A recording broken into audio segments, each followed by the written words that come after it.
I'm Patricia Ezechie, and this is Proactive Empowered Careers, a space for thinking about careers differently, not as something separate from who you are, but as an expression of you and the life you want to live.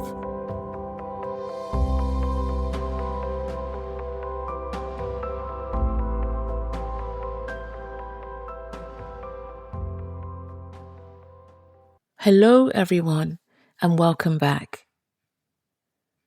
In the last episode, we talked about stuckness, not as something to fix, but as something to listen to, as a signal. So if stuckness is a signal, the next natural question is, what is it a signal of? Because very often, when we feel stuck in our careers, what's actually happening is much simpler than that. We've simply outgrown something that once fitted. And that's what that signal is. And that's important because outgrowing doesn't just happen with jobs.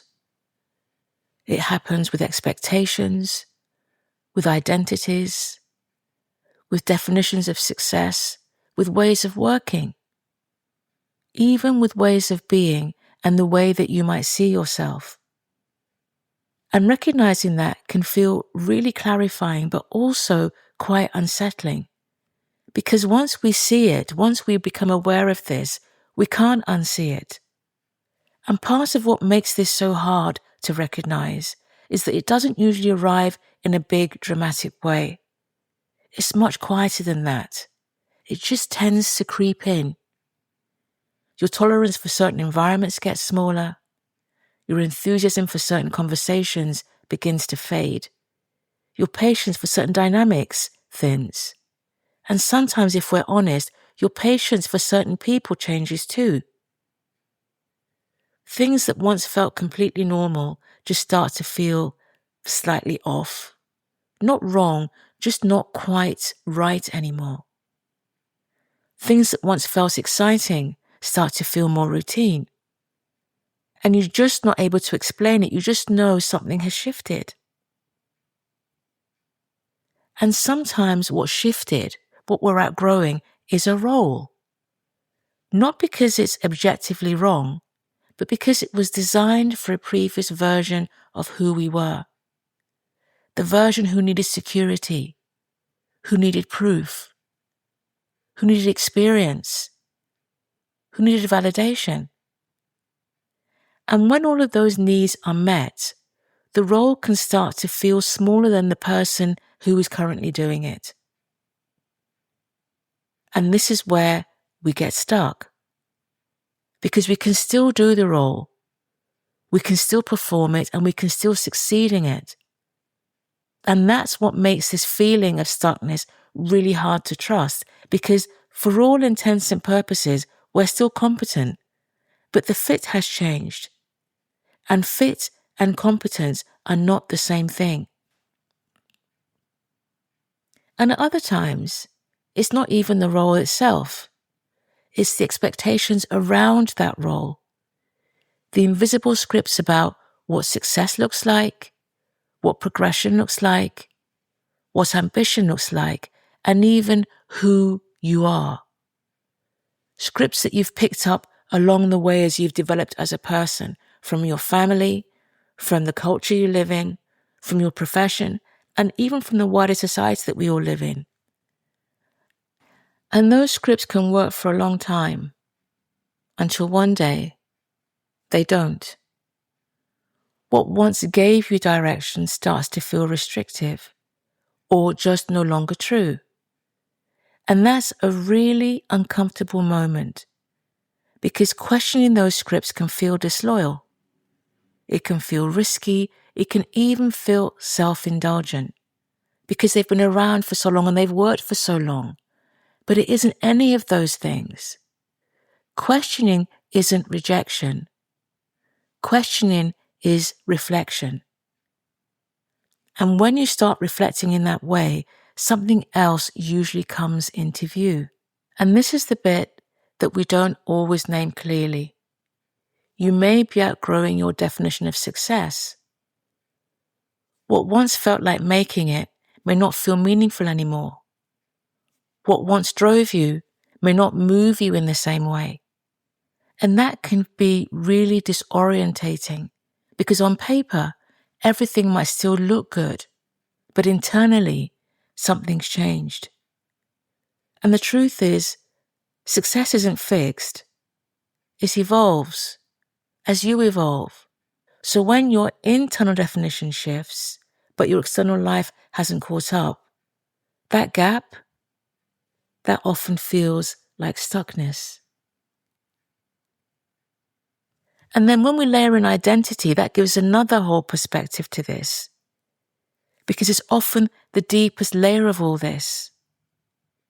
And when I talk about identity here, I'm not talking about labels and the labels that we use. I'm talking about how you've come to understand who you are, the roles you play, the traits you rely on, the ways you've learned to be in the world. So you may be outgrowing an identity that once really served you. The high achiever, the helper, the dependable one, the expert, the one who holds everything together. And these identities matter because they often brought a sense of belonging for us, recognition, a sense of meaning, and sometimes they brought success. But identity isn't fixed. It evolves, and sometimes your career just hasn't caught up. And there is often grief in this process, and we don't expect that.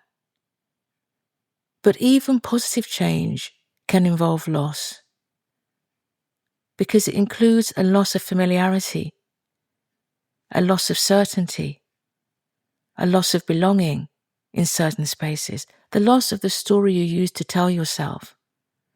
And when that grief isn't acknowledged, it can show up as confusion, or procrastination, or resistance, when actually all we're doing is letting go. And all of this doesn't happen in isolation. It affects your relationships. Colleagues may not understand what's changing. Friends might be surprised by what you're doing or saying. Family might worry. And sometimes people are still relating to the version of you that they met, not the one you're becoming. And that can create tension. Not always dramatic, but you feel it. Because the fact that you're growing shifts all of the dynamics around you. So if you're recognizing yourself in any of this, I want to offer you a different way of looking at this. Outgrowing doesn't mean you made a mistake. It doesn't mean that your past is invalidated. And it doesn't diminish your achievements. It simply means that you're developing. You're responding to your life and you're integrating what you've experienced. So here's something to notice this week. Not to fix, just to notice. Where do you feel friction in your career or life that wasn't there before? Where does something feel slightly off? Where do you feel unexpected energy? Where do you feel relief when you imagine stepping away? And where do you feel curiosity pulling you forward? These aren't problems to solve. They're all signals. And this is why we can't separate careers from lives. Because this isn't just about work. It's about who you're becoming across everything. And when you start to see your career through that lens, it stops being about escaping and starts becoming about alignment to who you are and what you want today. So if you're outgrowing something right now, you don't need to have the answer yet. Recognition is enough, because recognition comes before clarity, and clarity brings movement. You're allowed to evolve before you can explain it. You're allowed to question before you decide. And you're allowed to change before it makes sense to anyone else. So in the next episode, we're going to stay with this, but take it one step deeper. If you're evolving, how do you actually begin to understand who you're becoming? Not just in theory, but in a way you can start to work with. So until then, take care of yourself. This has been Proactive Empowered Careers. If today's episode resonated, subscribe to the podcast so you don't miss what comes next. And remember, your career isn't separate from who you are. It's an expression of you and the life you want to live.